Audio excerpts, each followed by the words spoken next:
Welcome to Krishna coaching centre and हम continue कर रहे हैं क्लास 11 सोशियोलॉजी का chapter number 4 that is culture and socialisation. यहाँ पर हम देख रहे हैं सोशलाइजिंग एजेंसीज कौन कौन सी होती है और अब बात आती है स्कूल की। तो स्कूलिंग एक फॉर्मल प्रोसेस है, सबको करना ही करना है, डेफिनेट करिकुलम है किसी भी चीज़ को स्टडी करने का। ऑल दो स्कूल्स का मेन मकसद है कि बच्चों को पढ़ाई कराना, बट इस पढ़ाई के साथ साथ बच्चे बहुत कुछ सीखते हैं। अगर हम इसी में एक डीप चीज़ों की बात करें तो देयर आर स्कूल्स जो इंडिया में भी है, साउथ अफ्रीका में भी है, जहाँ पे क्लासरूम की सफाई का काम गर्ल्स करती हैं, बॉयज़ नहीं करते। वहीं पर कई ऐसे स्कूल्स हैं जो ये भेदभाव मिटाने का हर संभव प्रयास करते हैं।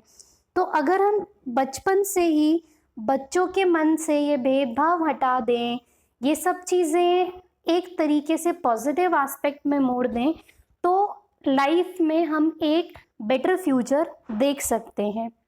Now comes mass media. अब मास मीडिया का बहुत ही ज़्यादा असर पड़ता है बच्चों पे। बच्चा मतलब आप ये देखिए इलेक्ट्रॉनिक मीडिया जैसे कि टेलीविज़न पे, प्रिंट मीडिया पे और आजकल मोबाइल फ़ोन पे बहुत ज़्यादा समय बिताते हैं। So India conduct book instructing women.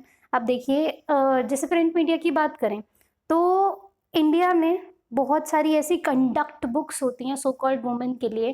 अखबारों के साथ भी आती है कई बार, रूपायन रंगायन टाइप्स, जिसमें लिखा होता है अच्छी गृहिणी कैसे बने, कैसे एक अच्छी पत्नी बने।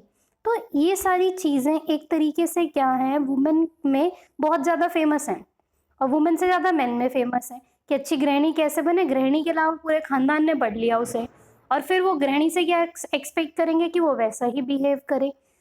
और अगर हम ये देखें तो कंपैरेटिवली ऐसे आर्टिकल्स मेल्स के लिए बहुत कम छपते हैं कि एक अच्छा दामाद कैसे बने। सो भेदभाव मीडिया इंडस्ट्री में भी बहुत ज़्यादा शुरू से ही रहा है। धीरे धीरे चीज़ें बदल रही हैं, चेंज हो रही हैं। जब से चीज़ें इंटरनेट पे आनी शुरू हो गई हैं, लोगों को अपने राइट्स के बारे में पता चलना शुरू हो गया है। बट हमारा सवाल यही है कि इन सब चीज़ों से बच्चे के मन पे बहुत ज़्यादा असर पड़ता है। तो एक रिसर्च हुई थी on the influence of television upon children and adults. उसमें पता चला था कि जो चिल्ड्रन है ना, वो एक साल में टीवी पे लगभग उतना समय बिताते हैं जितना 100 दिन स्कूल में। यानी कि watching television is almost 100 school days a year, और अडल्ट भी इसमें कम नहीं है। अब इस चीज़ को खैर रिप्लेस कर लिया है मोबाइल फ़ोन्स ने। तो ये सारी चीज़ें जो हैं, मतलब आप ये देखिए उस समय जब हम टीवी देख रहे हैं या हम मोबाइल में कोई गेम वगैरह खेल रहे हैं, तो we are not doing anything productive. हम कुछ ऐसा ही कर रहे हैं जो नुकसान कर रहा है हमारे समय का। तो ये सब चीज़ें जो हैं ये एक डिबेटेबल टॉपिक ऑब्वियस सी बात है बन जाती हैं। प्लस जो ये इलेक्ट्रॉनिक मीडिया है या टेलीविज़न है, इसमें वॉयलेंस को बहुत नॉर्मल दिखाया जाता है। बहुत ऐसे वॉयलेंस नॉर्मल लड़ाई करते हैं। अब वो देख के बच्चे क्या सोच से बच्चे क्या सीखते और सोचते हैं कि भैया सब चीज़ें ऐसी होती हैं, सब चीज़ें ऐसी नॉर्मल ही हैं। जैसे अगर मैं देखूं कि टीवी में WWE चल रहा है, तो भाई बहनों का आपस में WWE शुरू हो जाता है। सो ये सब चीज़ें क्या कर रही हैं, ये सब चीज़ें नुकसान कर रही हैं। बच्चों के दिमाग में वॉयलेंस जैसी चीज़ें बढ़ रही हैं। उसके अलावा बहुत सारे ऐसे प्रोग्राम्स हैं, वेब सीरीज़ हैं, जिसमें सेक्सुअल ओरिएंटेशन जो है बहुत ज़्यादा दिखाया जाता है। तो छोटे बच्चे पे अगर वो बच्चा उस चीज़ को देख रहा है तो उसके दिमाग पे उस चीज़ का निगेटिव असर पड़ता है। सो इलेक्ट्रॉनिक मीडिया का इन्फ्लुएंस बहुत ही डिबेटेबल टॉपिक है। अब if one can not predict कि कैसे मीडिया इन्फ्लुएंस करेगा पीपल को, what is certain in extent of influence, हम एग्जैक्टली नहीं जानते हैं कि कितना वो इन्फ्लुएंस करता है। लेकिन बहुत सिंपल सा एग्जांपल देखिए, अगर आप कोई मूवी देखने जाते हैं या पुराने ज़माने में मूवी देखने जाते थे 2019 में, अब तो खैर सब बंद है, तो वो मूवी देखते देखते ऐसा फील हो रहा होता था जैसे हम ही उस मूवी के कैरेक्टर हैं, और बाहर आके 2-3 दिन तक तो दिमाग में रहती थी पिक्चर। तो आप सोचो कितना तगड़ा असर होता है किसी एक मूवी का आपके दिमाग के ऊपर। So there is a sizeable audience for Indian television serial. अब इंडियन टेलीविजन सीरियल फिल्म की बहुत ज़्यादा ऑडियंस है। अब देखो नाइजीरिया, अफगानिस्तान, तिब्बत में भी इनका प्रोग्राम चलता है। इवन जब महाभारत आई थी, जो हिंदी में थी, डब की भी नहीं गई थी इंग्लिश में, तो फिर भी वो महाभारत देखा करते थे। सो मतलब इंडियन मीडिया इंडस्ट्री बहुत अच्छी खासी रीच है इसकी, हम ये कह सकते हैं। अदर सोशलाइजिंग एजेंसीज कौन सी हो सकती हैं? तो besides the socialising agencies mention there are other groups जो कि असर कर सकते हैं। बहुत सारे अदर हो सकते हैं, वो रहते कहाँ पे, खाते पीते कहाँ पे, घूमते कहाँ पे, कौन दोस्त कौन भाई, सब चीज़ें अलग अलग हो सकती हैं। देखो ये क्या दे रखा है, the Shaktimaan serial telecasted free years ago. अब शक्तिमान सीरियल आता था जब बहुत पहले, जब ऐसे रामायण वामायण आती थी ना, अब डीडी नेशनल पे उसका रिपीट भी दिखाया था। तो अब children trying to dive down building resulting in fatal accidents, और वो सीरियल देख करके कई सारे बच्चों को लगा कि वो सच में शक्तिमान है, और उन्होंने कई सारे, एक आध नहीं कई सारे बच्चों ने लिटरली बिल्डिंगों से छलांग लगाई थी, और उन्हें लगा था वो भी उड़ने लगेंगे, शक्तिमान उन्हें बचा देगा। तो learning by imitation is a method followed frequently by people and children are no different. तो हम जो देखते हैं, हम वैसा इमिटेट, हम वैसा कॉपी करने का कोशिश करते हैं। तो ह्यूमन बीइंग का इनबिल्ट कैरेक्टर है, हम जो देखते हैं ना, हम वैसा बनना चाहते हैं, हम वैसा करना चाहते हैं। सो इससे अच्छा असर बिल्कुल भी नहीं पड़ेगा। तो दैट्स वाई टीवी में जब भी कोई ऐसा स्टंट वगैरह परफॉर्म करते हैं तो नीचे लिख देते हैं कि ये स्टंट किसी एक्सपर्ट की देखरेख में किया गया है, कृपया इसे घर पे ना ट्राई करें, क्योंकि हम बहुत ज़्यादा इन्फ्लुएंस हो जाते हैं इन सब चीज़ों से। Now there comes topic socialisation and individual freedom. Socialisation और इंडिविजुअल फ्रीडम क्या होती है? अब देखो, इट इज़ परहैप्स एविडेंट कि जो सोशलाइजेशन है, it is in normal circumstances can never completely reduce people to conformity. अब बहुत सारे फैक्टर्स होंगे जो कि एनकरेज करेंगे कॉन्फ्लिक्ट को। सब एक जैसे होते, सब एक जैसा सोचते, फिर तो दुनिया में कोई लड़ाई ही नहीं होती ना। लड़ाई क्यों है? क्योंकि कुछ ना कुछ तो फैक्टर्स एमर्ज आउट हो रहे हैं ना। तो there may be conflicts between, वहाँ पे कॉन्फ्लिक्ट्स हो सकते हैं किस किस के बीच में? Socialising agencies, between school and home, home and peer group. इसीलिए सब चीज़ें दिक्कत आएगी। जिससे मैंने वो सिगरेट वाला एग्जाम्पल दिया था कि घर पे आपको कुछ और सुनने को मिलता है, पीयर ग्रुप में कुछ और, then you are confused कि which is right and which thing is right and which thing is wrong, and then come to maturity, so influence our behavior। और उसके बाद फिर हमारी समझदारी है कि हम कैसा बिहेव करते हैं। बहुत सारे ऐसे पीयर ग्रुप की वजह से सिगरेट पीना स्टार्ट कर देते हैं, जब तक रियलाइज होता है कि ये चीज़ सही नहीं थी, एक अच्छी खासी एज हो जाती है और तब छुटती नहीं है। बहुत सारे बच्चे नहीं भी स्टार्ट करते हैं ये पीना, उन्हें लगता है पेरेंट्स सही थे, या उनका इंटरनल एक्सटिंक्ट उनको इस चीज़ की गवाही नहीं देता है। सो इट माइट अपीयर कि we are robbed by any individuality और free will.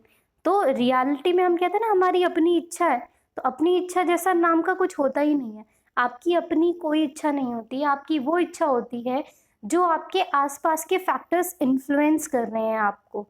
So the fact from birth to death we are involved in interaction with others, certainly conditions and our personality। तो हम birth से ही, पैदा होने से लेकर death होने तक हमारा इंटरेक्शन रहता है दूसरों से, सर्टेन कंडीशंस, पर्सनालिटीज, जो वैल्यू हमने होल्ड करी है, जो हमारी सेल्फ आइडेंटिटी है, वो एक्चुअली सेल्फ आइडेंटिटी नहीं है, वो collection of the people, collection of the thoughts around you है।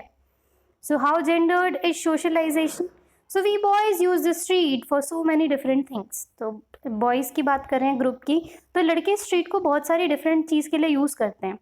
As a place to stand around watching, खड़े होके ऐसा कुछ कुछ देखते रहना। To run around and play, वहाँ पे खेलते हैं, प्ले करते हैं। Try out the manoeuvrability of our bikes, bikes से ऐसे कुछ स्टंट करके भी ट्राई करते हैं। But majority of the girls, in fact girls ऐसा नहीं करती हैं।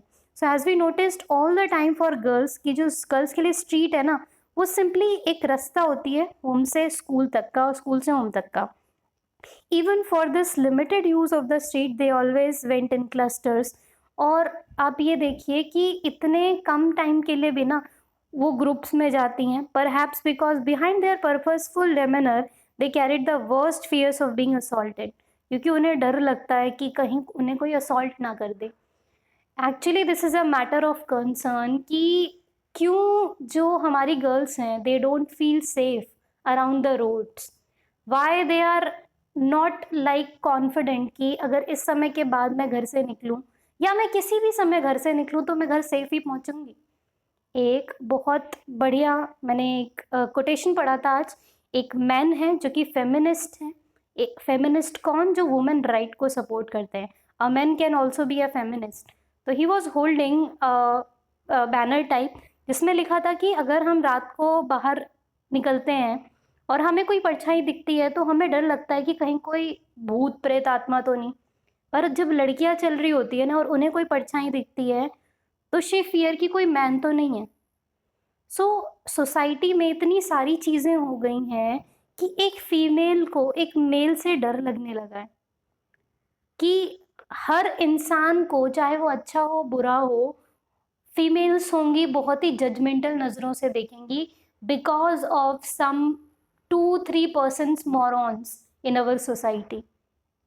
तो उसको चेंज कैसे किया जा सकता है? उसको चेंज किया जा सकता है हमारे अपने स्टेप्स से, हमारे अपने सोसाइटी की समझ से। हम धीरे धीरे समाज में सोच को बदलेंगे तो हमारा समाज भी बदलेगा। वी हैव टू अंडरस्टैंड, हमें इनकलकेट करना होगा इन वैल्यूज़ को। हम बहुत लकी हैं, हम सोशलॉजिस्ट जैसा सब्जेक्ट पढ़ रहे हैं या सोशलॉजी के बारे में जानने का हमें मिला है। लेकिन जो लोग नहीं पढ़ते हैं, या फिर ये ऐसा सब्जेक्ट है जो हमें नर्सरी एलकेजी से पढ़ाना चाहिए, बहुत ही बेसिक प्राइमरी एजुकेशन में ही होना चाहिए कि समाज कैसे चलता है। एक छोटा बच्चा जो है उसको नहीं पता कि आगे उसे क्या करना है, और 5 ईयर्स तक उसका 90% ब्रेन भी डेवलप हो गया होता है, तो उसका एक बेसिक कैरेक्टर डेवलप हो जाता है 5 साल तक। वो शैतान है तो वो 90% ऑफ द केस शैतान ही रहेगा। दिमाग बदमाशी की तरफ है तो बदमाशी की तरफ रहेगा। तो that's the age where we can mould up the things to the positive aspect. Terrorism बहुत बुरा है, पर look at the training of terrorism, look at the training of terrorist. वो 2-2, 3-3, 4-4 साल के बच्चे उठा के ले जाते हैं और उन्हें 20-20 साल तक ट्रेन करते हैं। कैसे ट्रेन करते हैं? उसका माइंडसेट चेंज करके। उनका माइंडसेट इतना चेंज कर दिया जाता है कि उन्हें जान से मारना, हजारों लोगों को जान से मारना खराब नहीं लगता है। जबकि हम अगर अपने सामने कुछ भी उल्टा सीधा होते देखें तो हमारा दिल पसीज जाता है। क्यों? क्योंकि उनकी ट्रेनिंग ऐसी है। तो वही सारी ट्रेनिंग क्या हम पॉजिटिव वे में नहीं कर सकते हैं? क्या हम अपने बच्चों को, अपनी जनरेशन्स को इतना समझदार नहीं बना सकते हैं? That's the thing to look upon. ये सब चीज़ें हमें बहुत ध्यान से देखनी है। So this was all about this chapter. ये चैप्टर यहीं पर ख़त्म होता है। ये एक स्टोरी दे रखी है, ये स्टोरी मैं अलग से एक वीडियो में कवर कर दूंगी इसके बाद। So thank you so much. I will meet you all in my next video इस स्टोरी के साथ, और उसके अगले वीडियो में हम स्टार्ट कर देंगे अपना अगला चैप्टर। सो लास्ट चैप्टर होगा हमारी इस बुक का, that is doing sociology research methods. So thank you so much. I will meet you all in my next video. Thank you.